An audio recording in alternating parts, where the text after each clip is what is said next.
Hello and welcome to The Explainer, where we break down the biggest stories behind the headlines. $2 billion. I mean, that's a number so big it's hard to even wrap your head around it.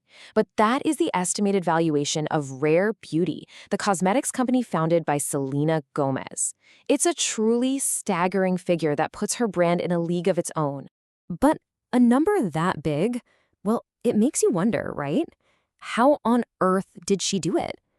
To really get this incredible success story, you have to look past the celebrity name and dig into the huge industry-wide problem she decided to take on from day one. Okay, so let's dive in. To understand Rare Beauty, first you have to understand the world it was born into. This was never just about launching another lipstick. It was about confronting a massive cultural issue head-on. For decades, the beauty industry pushed this very narrow and, let's be honest, for most people, a totally unattainable idea of what perfect looks like. It created this toxic cycle of comparison and anxiety, a cycle that social media then just put on steroids. And this is where you really see the scale of the fallout.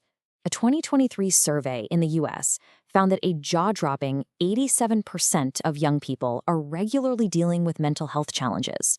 So we're not talking about a niche problem here. We're talking about a whole generation that was desperate for a different message. A problem this big, this ingrained in an industry, really needed a powerful catalyst to spark any change. And for Rare Beauty, that catalyst came from the very personal and very public journey of its founder. So Selena Gomez basically grew up right in front of our eyes. But behind that global superstardom, she was navigating insane pressure and some really serious private health battles. You had the fairy tale Disney image on one side, and on the other, a much tougher reality. A diagnosis with the autoimmune disease lupus, and then later, her diagnosis of bipolar disorder. And she's been so open about that struggle, about feeling dismissed and just completely misunderstood. But it was exactly those vulnerable experiences, with both her physical and her mental health, that gave her this incredibly authentic perspective. And that perspective, it would become her brand's undisputed superpower. So, armed with this truly unique insight, Gomez didn't just go and slap her name on another makeup line. No way. She launched a movement, and it was all built on a really clear, really strategic blueprint for making a real difference. The brand's whole mission is basically a direct challenge to the industry's old rulebook. It's about shifting the focus from trying to be perfect to celebrating who you already are. And this wasn't just some clever marketing slogan. It was baked into every single business decision they made. And that started with the products themselves. On day one, right out of the gate, Rare Beauty launched with 48 different shades of foundation and concealer. In an industry that for so long had only catered to a very narrow range of skin tones, this was a massive, groundbreaking statement. And this just shows you they were putting their money where their mouth is. The brand created the Rare Impact Fund. 1% of all sales, every single sale, goes towards a goal of raising $100 million over 10 years for youth mental health. It made social impact a core part of the business, not just some afterthought. So when you break it all down, the whole Rare Beauty strategy really rests on 4 incredibly powerful pillars. First, you've got that authentic founder story that people truly believe in. Second, products that are genuinely inclusive, right down to packaging designed for people with mobility issues. Third, a real, tangible social impact mission. And fourth, they do their marketing where Gen Z actually lives, on places like TikTok with raw, unretouched content. All right, so that's the blueprint. But did it actually work? Let's get to the results, because this is where the story goes from impressive to absolutely wild, and you can see the shockwaves it sent through the entire industry. The financial success was, it was just explosive. Look at this chart.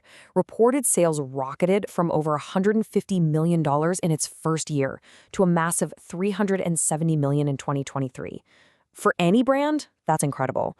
But for a new company in a super crowded market, it's a phenomenon. This success has turned Rare Beauty into a commercial juggernaut, just flying off the shelves at stores like Sephora. And its rapid rise basically forced all these old-school legacy corporations to scramble, to suddenly try and learn the language of purpose and authenticity that Rare Beauty was speaking from the very beginning. But all of this incredible commercial success has kicked off a really fascinating debate online. And it's a debate that goes beyond just profit margins to ask a much bigger question. What does it actually mean to be successful after you've been a child star? This question totally blew up in a viral Reddit thread recently, with thousands of people jumping in. And what was so interesting is that the debate wasn't really about who was better. It was about recognizing that success isn't some one-size-fits-all thing. It can be measured in so many different and equally valid ways. And what's so powerful is when you compare Gomez to her peers. You have Zendaya, a critically acclaimed multiple Emmy winner who's celebrated for her pure artistic mastery. Then you have someone like Bridget Mendler, who is an MIT and Harvard-educated CEO of a space startup. That's just sheer intellectual innovation. And then there's Selena, whose success is defined by this massive commercial and entrepreneurial influence. They're all icons, but they all prove you can define success completely on your own terms. And this really brings us to our final thought. The key takeaway here is that authenticity isn't just a buzzword. It's a bankable business strategy. By taking her personal struggles and transforming them into a purpose-driven, multi-billion-dollar brand, Selena Gomez has challenged all the old definitions.